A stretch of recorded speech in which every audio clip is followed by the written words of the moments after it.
namni wallolee yoo jiraatu, namni walitti mufate yoo jiraatu, manaaf alaas, irreechi nagaa jaalatu, jaalala jaalatu, dhugaa walii ba'a, dhiiba walii godha. Yoo namni walitti muufate jiraatu, akka wal bira jirtanitti harka wal qabadhaa, harka walitti mudadhaa.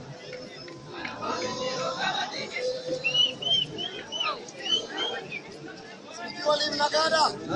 Waan nuuf nagaadha. Acheen nuuf nagaadha. Uumaan nuuf nagaadha.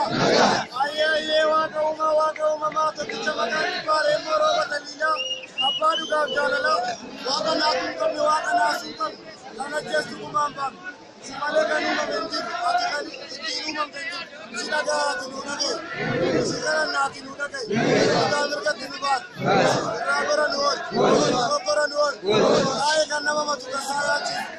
Deemaa kan nama matu kan saayaati. Biyya kan abbaa biyyaa godhe. Dhugaa kan abbaa dhugaa godhe.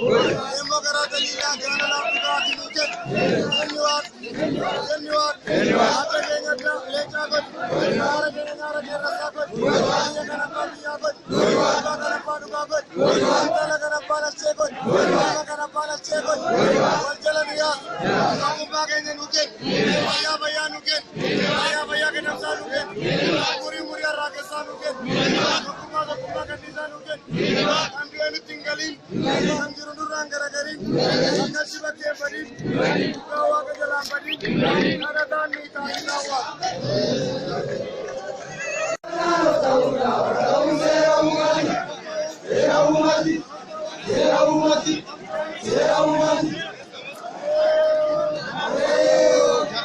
Saka.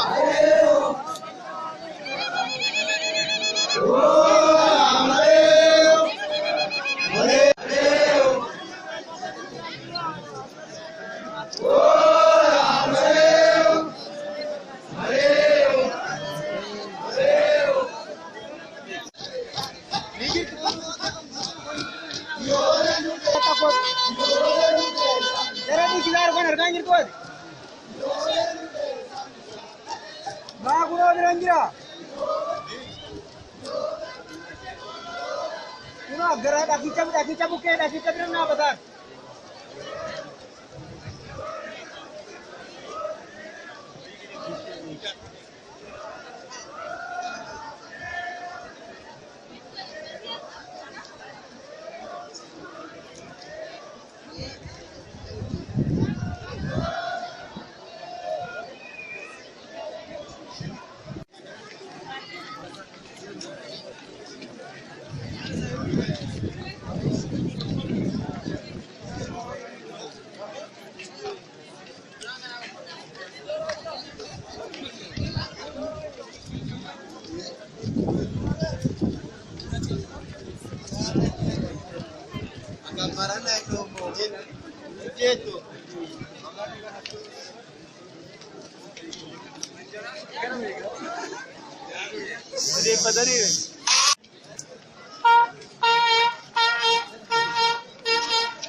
Awang kan ya di level na. Anong kan eh? Gal.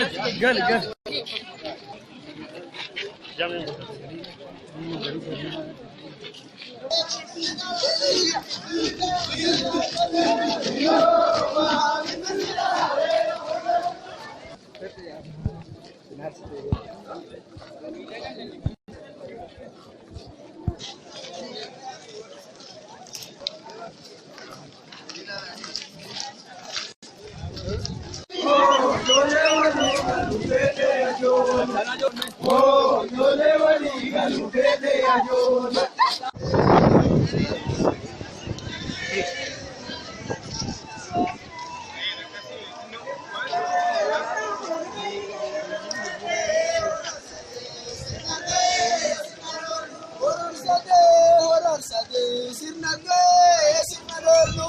Harsadee, sirna ga'e, sirna lollu. Bilisoomu kana qaba, sirna ga'e, sirna lollu. Harsadee, sirna ga'e, sirna lollu. Yaa ililli maanguddoota, sirna ga'e, sirna lollu. Yaa ililli maanguddoota.